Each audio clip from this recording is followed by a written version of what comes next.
Babasaheb doctor BR Ambedkar ఆశయాలకు అనుగుణంగా పరిపాలన సాగించిన ఏకైక వ్యక్తి వైఎస్ జగన్మోహన్ రెడ్డి అని కర్నూలు జిల్లా వైఎస్ఆర్సీపీ జిల్లా అధ్యక్షుడు ఎస్వి మోహన్ రెడ్డి తెలిపారు. రాజ్యాంగ సృష్టికర్త డాక్టర్ బిఆర్ అంబేద్కర్ వర్ధంతి సందర్భంగా కర్నూలు పట్టణంలోని పాత బస్టాండ్లో ఉన్న డాక్టర్ బిఆర్ అంబేద్కర్ కాంస్య విగ్రహానికి పూలమాల వేసి నివాళులర్పించారు.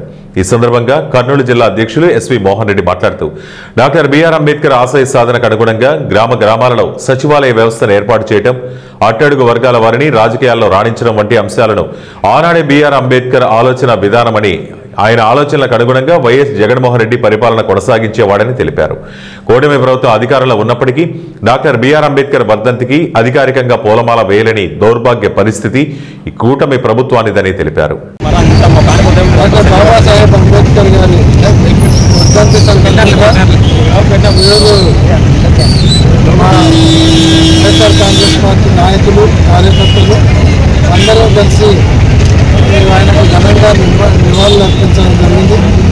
నిజంగా బాబాసాహెబ్ అంబేద్కర్ గారు ఈ దేశానికి రాజ్యాంగాన్ని ఉండకుండా ఉంటే భారతదేశంలో చాలా ఇబ్బందులు ఉండేవి. ఎందుకంటే భిన్న సంస్కృతులు, భిన్న భాషలు, భిన్న రాష్ట్రాలు, ఇన్ని రకాల సంస్కృతులు, ఇన్ని రకాల భాషలు, ఇన్ని రకాల వ్యవహారాలు ఉన్నటువంటి దేశం ఏదైనా ప్రపంచంలో ఉన్నట్టు ఒక భారతదేశం.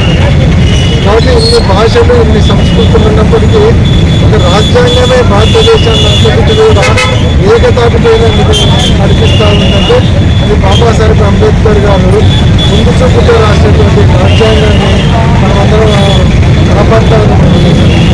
కాబట్టి ఆయన నివాళులర్పించడం ముఖ్యంగా కొత్త విషయం చెప్తున్నాను. అంతేకాకుండా ఈరోజు జగన్మోహన్ రెడ్డి గారు బాబాసాహెబ్ అంబేద్కర్ గారిని గౌరవించి 100 అడుగుల బాబాసాహెబ్ అంబేద్కర్ గారి విగ్రహాన్ని భారతదేశంలో ఏ రాష్ట్రంలో లేకుండా బాబాసాహెబ్ అంబేద్కర్ గారి విగ్రహాన్ని ఆయన విజయవాడలో పెట్టడం జరిగింది. కాబట్టి ఆయన ఆదర్శాలంటే జగన్మోహన్ రెడ్డి గారు పూజ తప్పకుండా గ్రామ స్వరాజ్యాన్ని తీసుకువచ్చేదానికి